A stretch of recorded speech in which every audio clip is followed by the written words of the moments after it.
आप सभी का स्वागत है। आज हमारे बीच उत्तराखंड क्रांति दल से चौबट्टा खाल के प्रत्याशी श्री वीरेंद्र सिंह रावत जी, जो कि एक स्पोर्ट्स पर्सन है, एक खिलाड़ी हैं, इंटरनेशनल कोच हैं और काफ़ी प्रसिद्ध व्यक्ति हैं। और ये सौभाग्य है चौबट्टा खाल का कि वो वहाँ से प्रत्याशी हैं। आइए आज हम उनसे रूबरू होते हैं और उनसे कुछ सवाल जवाब पूछते हैं कि वो कैसे राजनीति पे आए और वो इस क्षेत्र के लिए क्या करना चाहते हैं और वो क्या करके देंगे इस क्षेत्र के लोगों के लिए। नमस्कार वीरेंद्र सिंह रावत जी, आपका बहुत बहुत स्वागत है। धन्यवाद। आज आप यहाँ पर हैं। हम आपसे कुछ सवाल पूछना चाहते हैं और ये सवाल ज़्यादातर जनता जो क्षेत्र की है उनके भी उसमें रहेगा और उत्तराखंड भी आपसे ये जानना चाहता है। जी जी। सबसे पहले आप कुछ अपने बारे में बताएं तो बहुत अच्छा। हमें तो मालूम आप बहुत रिनोड और बड़े फेमस जो स्पोर्ट्स पर्सन है, तो लेकिन बाकी जनता को भी शायद ये पता चल जाए। कृपया थोड़ा अपने बारे में बताएंगे। देखिए सर, मेरा जन्मस्थली है चौबट्टा खाल विधानसभा। मैं कुलासू गांव का हूं। मेरी चेतुलची पट्टी है, एकेश्वर ब्लॉक का हूं और मेरा जन्म दिवस हुआ था 14 फरवरी 1970 को।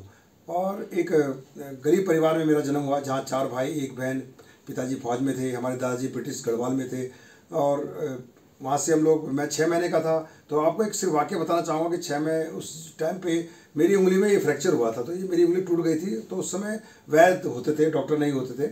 और जब एक जर्किन था आर्मी का, वो गिरा मेरी उंगलियों पे और मैं उंगलियाँ फ्रैक्चर हो गई। उसके बाद फिर माँ जी को नहीं सहन हो पाया, क्योंकि पहाड़ों में आपको पता ही है कि स्वास्थ्य नहीं था, उस टाइम पे भी शिक्षा नहीं थी और डॉक्टरों का बड़ा अभाव था। तो माताजी, जब मैं 8 महीने का था, देहरादून लेकर हमें प्लान करके हम देहरादून पहुंच गए।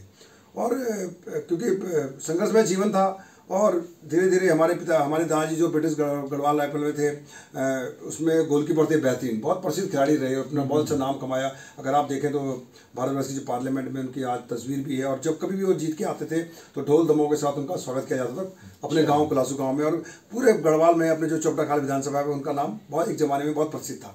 उसके बाद पिताजी भर्ती हुए फौज में, फर्स्ट गढ़वाल राइफल में। उन्होंने भी खेल के क्षेत्र में, फुटबॉल के क्षेत्र में नाम कमाया और अपने अच्छा योगदान किया। पाकिस्तान चाइना की लड़ाई भी लड़ी।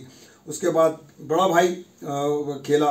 बड़े भाई को देखते देखते मैं उसका थैला लेके चलता था, बैग लेके, कि भाई मुझे भी बनना है खिलाड़ी। तो वो इंडिया टीम में खेला। उसके बाद उसने नेशनल इंटरनेशनल लेवल पे भी खेला। उसने भी नाम कमाया, कमल सिंह रावत जी ने। तो हम लोग देहरादून तो आ गए, लेकिन परिवार को पालने के लिए हमने दूध भी बेचा, भैंस भी पाली, गाय भी पाली, लकड़ियाँ भी लाए। और कोई मतलब एक कमरे के अंदर हम लोग 4 भाई 1 बहन और माताजी पिताजी को तनख्वाह मुश्किल 100-200 रुपये तनख्वाह मिलती थी उस ज़माने में।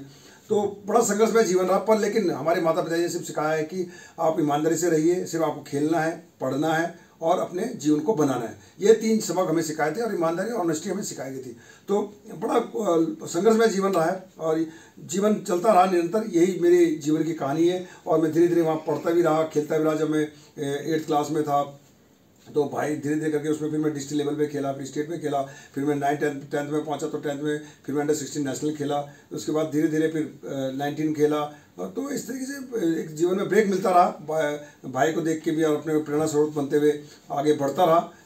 फिर धीरे धीरे 98 का दौर आया। फिर मैं क्या है कि जब मैंने 86 में नौकरी करी, 10th पास करी, तो घर की हालत माली स्थिति खराब थी। तो फिर मैंने 50 रुपये की नौकरी स्टार्ट करी। तो 50 रुपये शुरुआत, क्योंकि वहाँ 5 बच्चों को पढ़ाता था और वो लगा लीजिए कि 50 रुपये में 20 रुपये मैंने माँ जी को दिए, 10 रुपये का मैंने अकाउंट खोला, 20 रुपये मैंने अपने महीने के खर्चे के लिए रखे। तो ये ऐसा था कि उस समय पैसे की बहुत वैल्यू थी और आज भी हम पैसे की उसको कदर करते हैं। और संघर्षमय जीवन चलता रहा, धीरे धीरे संघर्ष चलता रहा। फिर खेलते भी रहे, पढ़ते भी रहे, नौकरी भी करते रहे, पर लेकिन कभी हार नहीं मानी। रात हो, दिन हो, जाड़ा हो, गर्मी हो, बरसात, निरंतर हम चलते रहे।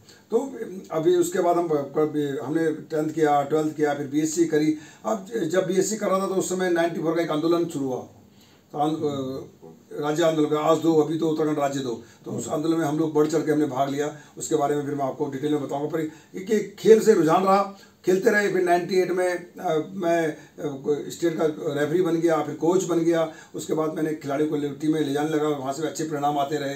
तो लेवल पे अच्छे बढ़ता रहा। उसके बाद मैं लड़कों को भी कोचिंग देता रहा। तो लड़कों कई हज़ारों बच्चों का आज मैंने भविष्य बनाया। तो निरंतर मैं अपने जीवन को चलता रहा और ये मेरा जीवन की कहानी है। नहीं, बहुत अच्छा लगा सुन के आपका जो संघर्षमय जीवन रहा है और जिस तरीके से एक हम्बल बिगिनिंग से आपने इतनी ऊंचाइयों को छुआ है। तो इसमें कोई संशय नहीं कि इस क्षेत्र का, उत्तराखंड का युवा आपसे बहुत प्रेरित रहेगा। आप बड़े प्रेरणा के स्रोत रहेंगे। एक और चीज मैं आपसे पूछना चाहूंगा कि स्पोर्ट्समैन है आप, एक खिलाड़ी हैं, राजनीति में आने के कारण आपका क्या हो सकता है, ऐसा क्या था जो? देखिए, मैं, हमारे परिवार में दूर दूर तक कोई राजनीति में नहीं है। मैं आपको बता दूं, चाहे हमारे रिश्तेदार में हो, चाहे हमारे गांव के हो, चाहे कोई भी लोग हो, कोई भी राजनीति नहीं जानते थे। और राजनीति में जिस तरह से आपने क्वेश्चन किया, बहुत अच्छा क्वेश्चन किया, राजनीति में क्यों आया, तो मैं आपको बता दूं कि वाकया कि जब से मैंने ज़िंदगी में होश संभाला है तब से ही मेरी ज़िंदगी में राजनीति हुई है। मतलब गंदी राजनीति कहीं ना कहीं देखा है, एक्सप्लोटेशन जो बोलते हैं ना, आम आदमी होता है। मैं आपको बता दूं, मैं रेलवे इंजीनियरिंग मैंने कर रखा है, कंप्यूटर डिप्लोमा भी कर रखा है, मैं पोस्ट ऑफिस में निकल गया था नौकरी में और जॉब में। और मैं राजनीति वहाँ इतनी गंदी हुई कि मैं वीरेंद्र सिंह रावत था देहरादून में ही, और वो उसमें वीरेंद्र उनियाल को जो भी धन बल चला वो उसको नौकरी मिल गई। फिर मैं PWD में निकल गया था एज ए अकाउंट्स में, अकाउंट ऑफिसर में। उसके बाद सहारनपुर में जाके वहाँ वीरेंद्र यादव को नौकरी मिल गई। तो कहीं ना कहीं सब कुछ क्वालिफिकेशन सारा रिटर्न पास किया, इंटरव्यू पास किया, जब लिस्ट में नाम आया तो नाम ही गोल कर दिया। तो कहीं ना कहीं एक्सप्लोटेशन होता है। रेलवे में रेलवे इंजीनियरिंग करी, उसमें भी मेरा नाम आ गया था टॉप 3 में, वो मेरा नाम भी लास्ट में जी आपको कॉल आ रहा है। उसके बाद देखा तो दूसरे को जॉब कर दिया। तो जिंदगी भर ये कि प्राइवेट में किस्मत में लिखा था कि प्राइवेट में धक्के खाने, प्राइवेट में काम करना है, पर हार नहीं मानी। फिर राजनीति की बात आप करते हैं कि 94 में जब आंदोलन हुआ उत्तराखंड, आज अभी दो, तो 79 की उत्तराखंड क्रांति दल है, मैं आपको बता दूं।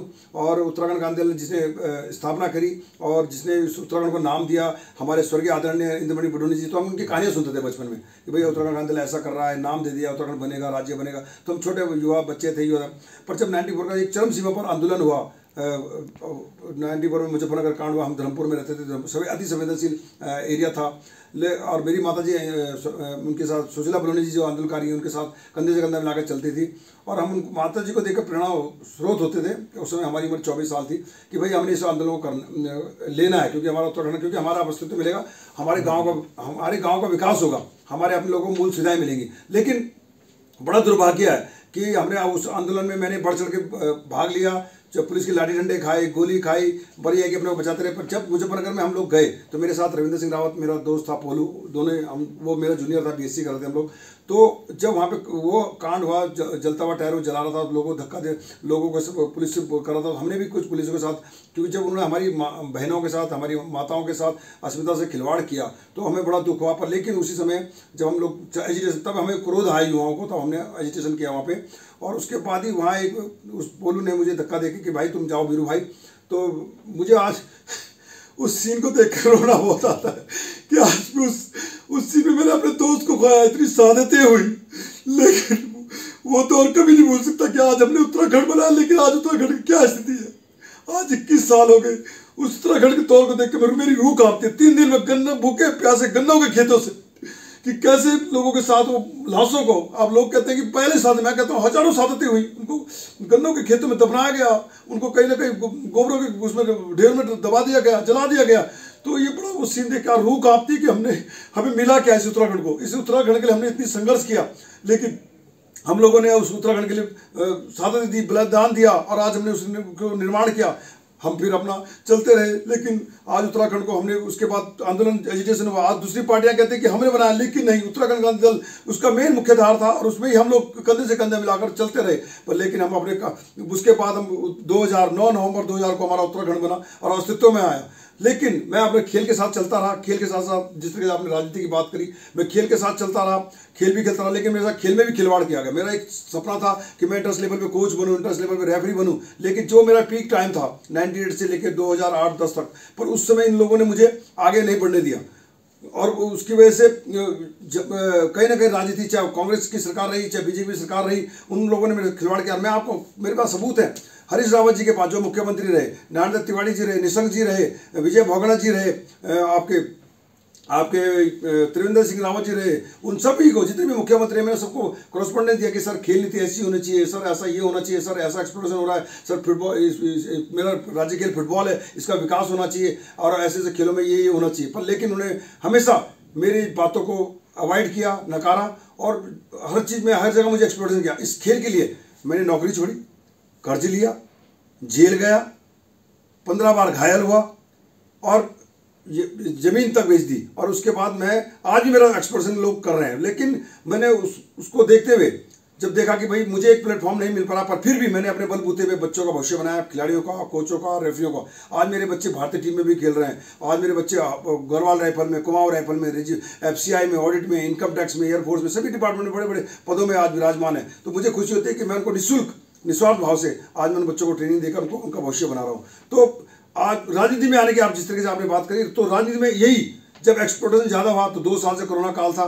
कोरोना काल में देखा कि भाई हमारे सारे मेरे बच्चे जिनको मैं ट्रेनिंग कर रहा हूँ, सब कुछ काम धंधे अपने बंद, चौपट, बच्चों कैसे करूँ। फिर मैंने ऑनलाइन को कोचिंग करी, बताया। इस तरीके से जब देखा कि भाई मेरी बात को नहीं सुना जा रहा है, हमने खेल नीति के लिए बोला, नहीं पास करी, तो इस तरीके से एक्सपोर्टेशन कहीं ना कहीं होता रहा। तो मेरा फिर एक मन में आया, या तो मेरे पितरों का आशीर्वाद है या मेरे देवी देवताओं का आशीर्वाद है कि मेरे मन में आया क्यों ना मैं राजनीति में जाके इस जो गंदी राजनीति हो रही है, खेलों की राजनीति हो रही है, चाहे और भी जो मूल सुविधाएं हैं, जो मैं उत्तराखंड में अपने जब अभी गांव जाता हूँ तो वहाँ भी आज भी सन 70 में जब शिफ्ट हुए, उसके बाद भी आज की स्थिति कि जस की तस है। तो मुझे मजबूरन अक्टूबर में मैंने निर्णय किया कि मैं राजनीति में जाऊँगा। लेकिन उसके बाद फिर मेरे पास BJP वाले भी आए, कांग्रेस वाले भी आए, आप वाले भी, बहुत पार्टी वाले हैं। लेकिन मेरे मन में आया कि भगवान की कृपा से मेरी 2 बेटियां हैं, मुझे कुछ नहीं चाहिए, 2 वक्त की मुझे रोटी मिल रही है। मैंने जो मेहनत करी है रात दिन काम करके, और मैं एज ए अकाउंट ऑफिसर 24 साल मैंने नौकरी करी प्राइवेट स्कूलों में। उसके बाद मैंने कहा क्यों ना मैं राजनीति में आऊँ, और क्यों ना मैं राजनीति में जाके, क्योंकि मैंने हर चीज़ देखा है कि विधानसभा में जाके जब तक हम किसी के नीचे नहीं होंगे, एक छतरी के नीचे नहीं होंगे, वहाँ जाकर आवाज़ नहीं उठाएंगे, तब तक हमारी बात नहीं सुनी जाएगी। क्योंकि बाहर आवाज़ उठाते उठाते मुझे 20-22 साल हो गए थे, लेकिन मेरी बात नहीं सुनी गई। आज मैं इसलिए राजनीति में मुझे आना पड़ा क्योंकि बच्चों का देखता हूँ, बच्चे आज नशे में बर्बाद हैं, एक्सपोर्टेशन ज़्यादा हो गया है, नौकरी का बेरोजगारी चरम सीमा पर है। तो मुझे सब कुछ जब मैंने एनालाइज किया तो क्यों ना मैं इस उम्र में आके राजनीति करूँ, और राजनीति में करूँगा सच की राजनीति करूँ, इसलिए मजबूरन आके मुझे राजनीति में आना पड़ा। बहुत खूब। लाइक आप जिस तरीके से आप आए हैं राजनीति, जो सफ़र आपने तय किया है उसके हिसाब से देखें तो आपकी राजनीति में जो एंट्री है बड़े ही एक सही कारणों से हुई है, और आपका उसको उत्तराखंड को इसका लाभ बहुत ज़रूरी मिलेगा।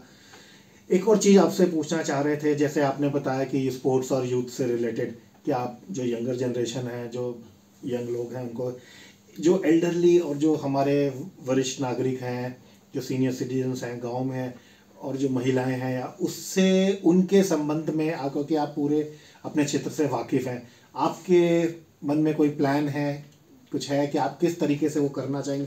कुछ समस्याएं जो आपने वहाँ आइडेंटिफाई करी, आपने देखी हैं कि आपके क्षेत्र में हैं, क्योंकि हमें पता है जो वहाँ के वर्तमान विधायक हैं सालों सालों दशकों से वहाँ पे वो जीतते आ रहे हैं, पर कभी शायद गांव में कदम नहीं रखा होगा। वो गांव का क्या बुरा हाल है ये सबको मालूम है। तो इसलिए हम आपसे पूछना चाहते हैं कि आप उनसे क्या अलग ऐसा करेंगे और क्या आपके मन में प्लान है? देखिए सर, आपने बहुत अच्छा क्वेश्चन पूछा। मैं आपको बता दूं, क्योंकि जब मैं अभी पूरा ऑब्जर्व कर रहा हूँ 1 साल से, मैंने एनालाइज किया है। सबसे पहली चीज़ है कि मेरा जो आपने जिस तरह बुजुर्गों के लिए, महिलाओं के लिए, बुजुर्गों के लिए क्या व्यवस्था होगी, युवाओं के लिए क्या होगी, आपको बता दूं स्वरोजगार के भी बड़े अच्छे साधन हैं, रोज़गार के भी बड़े अच्छे साधन हैं। वहाँ पर हर गांव में सबसे पहली चीज़ है कि गांव में हम रोड, गांव तक रोड पहुँचाएंगे। हमारा मेन मकसद है कि गांव तक रोड पहुँचे। मेन रोड पे तो रोड हैं, लेकिन गांव के जो 5 किलोमीटर 10 किलोमीटर जो रोड जा रहे हैं पगडंडी से, कई जगह पगडंडी नहीं है, तो वो एक तो रोड बनाएंगे। दूसरी बात है जो युवा हैं उनको रोज़गार देंगे, वहाँ पे स्वरोजगार देंगे। जिस तरीके से कई रोज़गार हैं, जैसे मुर्गी पालन हो गया, बकरी पालन हो गया, गाय पालन हो गया, खेती के लिए हो गया, बंजर पड़ी ज़मीन में हम फल फ्रूट उगवाएंगे, जिससे कि। और दूसरी बात है जो हमारे सुअर हैं, बंदर हैं, गोणी हैं, लंगूर हैं, उस तरीके से बाघ हैं, उनसे बचाने के लिए हम तार बाड़ करवाएंगे। तो पानी के स्रोत को बनाएंगे कि भाई कैसे पानी के स्रोत को इकट्ठा किया जाए। और दूसरी बात है बुजुर्ग लोग जो हैं, महिलाएं, उनको हम स्वास्थ्य की सबसे पहले प्राथमिकता, हर गांव में एक फार्मेसी जरूर रखेंगे कि वो कम से कम फर्स्ट एड तो दे दे, उनके बाद थोड़ा फर्स्ट एड दवाई दे दे, जिससे कि वो उनको तुरंत उनकी वो केयर हो जाए। दूसरी बात है उनके लिए हम रहने के लिए एक अच्छा सा वृद्धाश्रम भी बनाएंगे, जो 5 किलोमीटर के या 10 किलोमीटर के दायरे में सभी लोग वृद्धाश्रम में, जो जिसके बेटे दूर चले गए, उनको कोई दुख तकलीफ है, तो उसको वृद्धाश्रम बना के उसमें जो बुजुर्ग माताएँ हैं, बुजुर्ग पुरुष हैं, उनको कोई खाने पीने की व्यवस्था नहीं हो पा रहा है, कोई देख नहीं पा रहा है, तो उनके लिए भी हम अच्छी से अच्छी व्यवस्था कराएंगे कि जिससे कि उनको अपने गाँव में ही रह के, अपने घर में ही रह के उनको सुविधाएँ मिल जाए। तो हम लोगों ने ऐसा एक प्लान बना रखा है कि गांव में ही रह के पानी उनको वहाँ मिल जाए, बिजली उनको वहीं मिल जाए, स्वास्थ्य उनको वहीं मिल जाए, और थोड़ा सा एक इंटरटेनमेंट का भी उनका कार्यक्रम हो जाए, जिस तरीके से वहाँ की जो परंपराएं हैं, जो वहाँ की संस्कृति है, उनको वहीं उन लोगों को वहीं सुविधा मिल जाए। और जो लोग वहाँ रहना चाहते हैं, जो प्लान करके शिफ्ट हो गए, हम उनसे भी आह्वान करेंगे कि वो भी आएँ यहाँ। तो जिस तरीके से चोपड़ा खाल विधानसभा में, आपसे सिर्फ वादा करता हूँ, चोपड़ा खाल विधानसभा में अगर मैं विधानसभा पहुँचूँ तो मैं चाहूँगा कि पूरे कुमाऊं मंडल, गढ़वाल मंडल में भी जहाँ दूरस्थ क्षेत्र हैं, वहाँ हर जगह क्योंकि मेरा जो विज़न है, मैं उसको एक स्मार्ट विलेज बनाना चाहता हूँ और वहीं के लोगों को, जो वहाँ के जो मूल लोग हैं, जो मूल निवासी हैं, उनको वो सुविधाएं मिल जाए, वो स्वाभिमानी बने, आत्मनिर्भर बने, जिससे कि वो अपने बलबूते पे कुछ ना कुछ उनको घरेलू काम दे दिया जाएगा। माना बुजुर्ग लोग हैं, उनको कुछ घरेलू काम कर दिया, बच्चे लीजिए आप ये बिनिए, जितनी आपकी क्षमता है। तो जब वो कुछ करेंगे, या खेती बाड़ी कर लिया, या कुछ बकरी पाल ली, या मुर्गी पाली, तो उनको कुछ ना कुछ रोजगार के लिए उनको मानदेय भी दिया जाएगा। तो ये देखिए, वो उसमें कमाएंगे भी, उनको सरकार से उनको 0% में उनको ब्याज भी मिलेगा, पैसा भी मिलेगा, और जिससे कि वो आगे भविष्य में अपने नाती पोतों को बताएंगे, भाई मैं इस समय आत्मनिर्भर हूँ, स्वाभिमानी हूँ, मेरे में क्षमता है, मैं काम करने। क्योंकि हम उनको पंगु नहीं बनाना चाहेंगे कि घर बैठे उनको 1000 रुपये दे दिए, या 500 रुपये दे दिए, या 5000 दे दिए, वो हम बिल्कुल नहीं देना चाहेंगे। हम चाहेंगे वो खुद कुछ ना कुछ करें। दिन भर में अगर जो घसीरी घास ला रही है, जो बुजुर्ग घास लेके आ रहे हैं गायों के लिए, उनको हम मानदेय देंगे कि भाई आप इतने दूर से घास ला, क्यों ना हम आप लोगों को ये इसका 100 रुपये या 200 रुपये उनको मिले, जिससे कि वो अपना भी महीने का खर्चा निकाल लें, और दूसरी बात काम भी करेंगे, दूध भी मिलेगा, दूध आप बेच सकते हैं। तीसरी बात है पानी वहाँ मिनरल वाटर है, जिसे बोलते हैं नेचुरल मिनरल वाटर। मैं आपको बता दूं कि मतलब मैं तो पूरा घूमता हूँ, तो वहाँ का पानी और खाना और हवा, प्योर ऑक्सीजन मिलेगी वहाँ आपको। अब पानी से हम क्या एक मिनरल वाटर वहाँ पे उन्हीं लोगों से पानी इकट्ठा कलेक्ट करवाएंगे, उन्हीं से भरेंगे पानी में, उसी पानी को सप्लाई करेंगे, पूरे उत्तराखंड में सप्लाई करेंगे, बाहर देशों में सप्लाई, राज्यों में सप्लाई करेंगे। तो कहीं जहाँ जहाँ स्रोत हैं, स्रोतों के लिए हम एक अच्छा सा हॉल बनाएंगे, कुआं बनाएंगे उसमें, कि वहाँ पे वो असेंबल हो सके, वहाँ पे प्लानिंग करके उसको एक बड़ा स्तर से प्लानिंग करें। पर एक हमारे मेन सुविधा है कि बुजुर्गों को स्वास्थ्य, उनको वहाँ पे और रहने की व्यवस्था, उनको रोड की व्यवस्था, उनको वहीं पे ही। और हर गांव में हमने एक युवा और एक महिला को जिम्मेदारी सौंपनी है।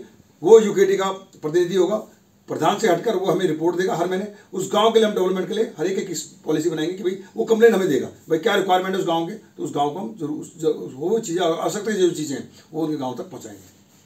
बहुत खूब। तो जैसा आपने सोचा है उससे मन, जो आप कह रहे हैं, ना सिर्फ रोजगार मिलेगा बल्कि रिवर्स पलायन भी रुकेगा, रिवर्स पलायन के भी आपके मन में पूरा योजना है अपने क्षेत्र को वो कराने की। एक और समस्या जो उत्तराखंड में आजकल बहुत ज़्यादा हो गई है प्रचलित, अब उसको उड़ता उत्तराखंड भी कहने लगे हैं, वो है नशे की। और उत्तराखंड का युवा कि ना किसी कारणों से नशे में गिरता चला जा रहा है। उस सिलसिले में आप क्या कर पाएंगे? सरकार की भी इस योजनाएं तो आई हैं, लेकिन वो पहुंची नहीं है, ना तो गांव तक पहुंची है, ना वो अभी तक फाइलों में ही सिपनी हुई है। नहीं, बहुत अच्छा क्वेश्चन पूछा। नशे, आपको मैं बता दूं, उत्तराखंड इस समय चाहे बीजेपी गवर्नमेंट रही, चाहे कांग्रेस गवर्नमेंट रही, नशे की वजह से इन्होंने नई नई फैक्ट्रियाँ खोली, हिल टॉप खोली, डैनम खोली। ये इन्होंने एक ऐसा नशे का सोचता है कि नशे की वजह से ही हमारा उत्तराखंड चलेगा, लेकिन नशे से आज का युवा, नई पीढ़ी बर्बाद है। मैं खुद बोलता हूँ कि आज मैं 52-53 ईयर का एज का हूँ, और मैं अपने को फिटनेस सकता हूँ कि मैं नशे से दूर रहता हूँ। तो मैं एक एग्जाम्पल लोगों को दे सकता हूँ। लोग मुझे बोलते हैं कि भाई आप 30-35 साल के हो, पर मैं कहता हूँ कि अगर आप नशा ना करें तो आप मेरी तरह जवान रहेंगे।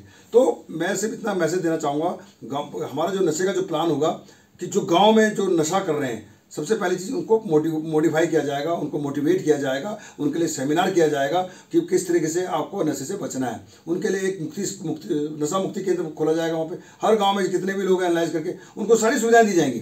भाई आप ये खाइए, आप ये काम करें, उनको काम भी दे दिया जाएगा।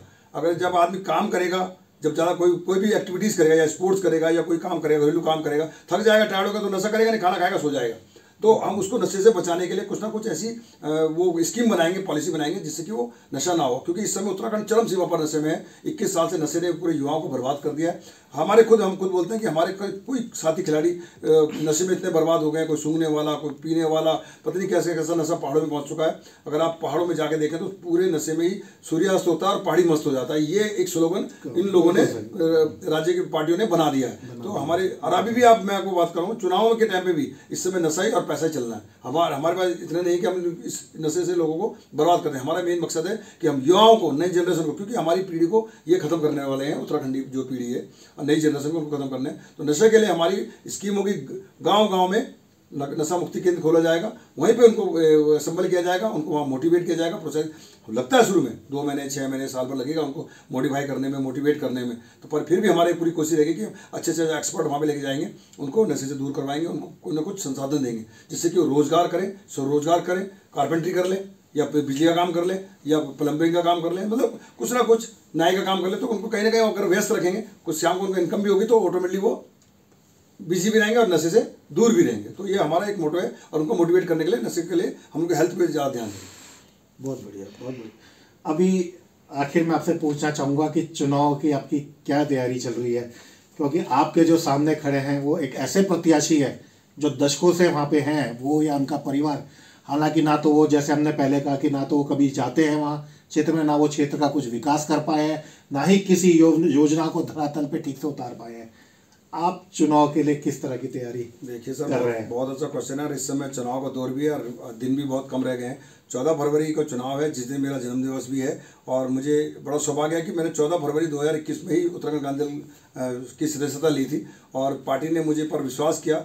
और मैंने जो साल भर के अंदर जो काम किया और मैंने वहाँ की जो पीड़ा देखी, जो दर्द देखा, जो राष्ट्रीय पार्टियाँ रही 10 साल, जो प्रत्याशी हमारे साथ हैं जिनसे हम लड़ रहे हैं, उनकी पत्नी धर्मपत्नी रही, उसके बाद ये भी रहे और भी रहे। 3 मुख्यमंत्री हमारे उस चौबटाखाल विधानसभा से दिए, जिसमें निशंक जी दिए, त्रिवेंद्र जी दिए, तीरथ जी दिए और कैबिनेट मिनिस्टर तक सतपाल जी दिए। लेकिन आज बड़ा दुर्भाग्य की बात है, जो हमारे गढ़वाल मंडल की चौबटाखाल विधानसभा को हॉट सीट बोला जाता है, लेकिन वहाँ की दुर्गति इतनी बुरी हालत है कि आज सच्चाई, क्योंकि ये जुमलेबाजी, ये झूठ, फ्रेब, भ्रष्टाचार, ये हमारे उसमें जहन में नहीं है। क्योंकि हमारे संस्कार हैं, हमारे माता पिता ने सिखाया है कि अच्छी राजनीति करो, सच की राजनीति करो, सच बोलो, झूठ ज़्यादा दिन तक नहीं रहता। तो ये जो झूठ है वो बहुत चल चुका, 21 साल बहुत चल चुका। चौबटाखाल विधानसभा में हर आदमी जागरूक हो चुका है। मैं जब क्षेत्र में जा रहा हूँ, हर घर डोर टू डोर जा रहा हूँ। मेरे पे महासम्मेलन करने की वो क्षमता नहीं है कि मैं बहुत बड़ी जनसभा कराऊं। और ये तो निर्वाचन आयोग को मैं तहे दिल से बधाई और धन्यवाद भी देना चाहूँगा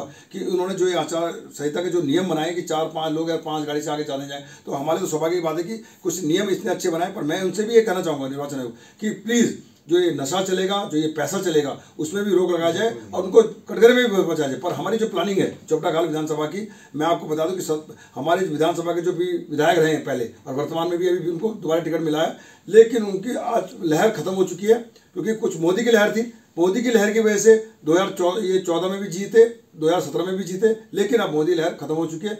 हमें केंद्र में नहीं चाहिए, हमें राज्य में चाहिए मुख्यमंत्री, हमें राज्य में चाहिए कैबिनेट मिनिस्टर, हमें राज्य में चाहिए विधायक, लेकिन हमारे क्षेत्र में चाहिए, लेकिन क्षेत्रों का कोई विकास नहीं हो पाया। हमारा जो प्लानिंग है, हम खुलेआम हमने चैलेंज किया है, साल भर से हम भ्रमण कर रहे हैं क्षेत्र में। हमने खुलेआम चैलेंज किया है कि आप आइए मैदान में और आप भी 2 पैर हैं, हमारे भी 2 पैर हैं, हम खेल के दिखाते हैं, तो आप पे भी 2 हाथ हैं, हमारे भी 2 हाथ हैं। आप विख्यात होंगे, आप महात्मा गुरु होंगे, आप आध्यात्मिक गुरु होंगे, लेकिन आपको आध्यात्मिक गुरु ही रहना चाहिए था। अगर आज आध्यात्मिक गुरु में आप होते तो आपकी छवि कुछ और होती, लेकिन आपने क्या करा, कभी कांग्रेस, कभी बीजेपी टू कांग्रेस, इस तरीके से आप पाला बदलते रहे। इसलिए आपकी छवि इस समय खत्म हो चुकी है। जनता पूरी जाग चुकी है, जागरूक हो चुकी है, देख चुकी है कि सच की राजनीति क्या होती है, वो हम बताएंगे।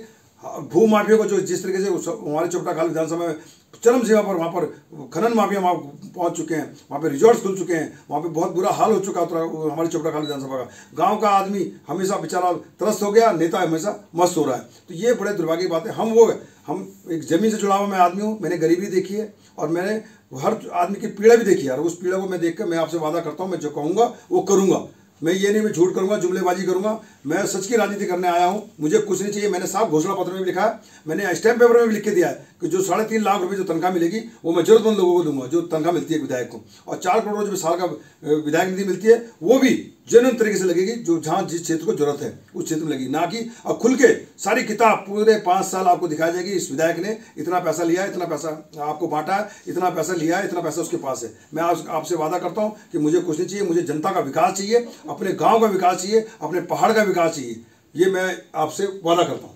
क्योंकि आज जो उत्तराखंड है, जो उत्तराखंड को बने आज इतने 21 साल हो गए, लेकिन राष्ट्रीय पार्टियों ने पूरा छलावा कर दिया, लूट के पूरा उत्तराखंड का नाश कर दिया। तो मैं आप सभी से अनुरोध करना चाहूँगा प्लीज़ कि एक बार वीरेंद्र सिंह रावत को आजमा के देखिए। जिस खिलाड़ी ने जाड़ा, गर्मी, बरसात देखा है, कष्ट झेला है और संघर्ष झेला है, मैं आप सभी से अनुरोध करना चाहूँगा और आपके माध्यम से भी कि जिस तरीके से आज उत्तराखंड में लहर आ चुकी है उत्तराखंड क्रांति दल की और लोग जागरूक हो चुके हैं, सच की राजनीति करना चाहते हैं, जिन्होंने राज्य बनाया, बलिदान दिया, शहादत दी, आज उत्तराखंड क्रांति दल पूरा संगठन पूरा मजबूत हो चुका है। और हमारे अध्यक्ष साहब काशी गणेश जी के नेतृत्व में हम जरूर विधानसभा में पहुंचेंगे और सच की राजनीति आपको बताएंगे। कहीं भी कोई भी शोषण किसी का साथ होगा तो आप हमें बोलिए, वीरेंद्र सिंह रावत आपके लिए हमेशा रात और दिन खड़ा रहेगा। बहुत खूब। रावत जी, आपसे एक बात कहना चाहूँगा, आपका जन्मदिवस 14 फरवरी को है, जिसको कि वैलेंटाइंस डे के नाम से प्रसिद्ध है। तो इसमें हमें कोई संशय नहीं कि आपको ना सिर्फ आपके क्षेत्र से बल्कि पूरे उत्तराखंड राज्य से आप जितनी भी जनता यहाँ की है, बड़े बुजुर्ग यंग, सबसे आपको बहुत प्रेम और वोट मिलेगा और आप जरूर ही सफल होंगे इस चुनाव में। अंत में सिर्फ हम यही कहना चाहेंगे कि 21 साल हो गए उत्तराखंड बन के, और जो सपना हमने देखा था आज हम सभी को पता है उसका क्या हाल हो चुका है। और इतने कर्मठ और निष्ठावान प्रत्याशी यदि मैदान में उतरते हैं, जो कि ना सिर्फ अपने बलबूते बड़े स्पोर्ट्स पर्सन बने, बल्कि वो एक आंदोलनकारी भी रहे हैं जिन्होंने उत्तराखंड बनाने में अपनी एक बहुत ही महत्वपूर्ण भूमिका निभाई और अपने कई पास वाले करीबियों को उन्होंने खोया है। यदि आज ऐसे प्रत्याशी, जो उन्होंने अभी विचार बताए कि वो क्षेत्र में क्या सोच रहे हैं, यदि हम ऐसे प्रत्याशी नहीं चुन सके तो हमारे हिसाब से ये हमारे लिए बहुत ही शर्म की बात है। हमें अभी भी उम्मीद है कि क्षेत्र की जनता, उत्तराखंड की जनता जागेगी और वीरेंद्र सिंह रावत जी जैसे प्रत्याशियों को कुर्सी के चुनाव चिन्ह पे मोहर लगाकर जिताएगी। धन्यवाद। मैं लास्ट में एक चीज कहना चाहूंगा, असफलता एक चुनौती है, असफलता एक चुनौती है, स्वीकार करें, क्या कमी रह गई देखें और सुधार करें। जब तक ना सफल हो नींद चैन को त्यागो तुम, संघर्ष का मैदान छोड़कर मत भागो तुम, कुछ किए बिना ही जय जयकार नहीं होती, कोशिश करने वाले की कभी हार नहीं होती। जय हिंद, जय उत्तराखंड, जय भारत। बहुत बहुत धन्यवाद।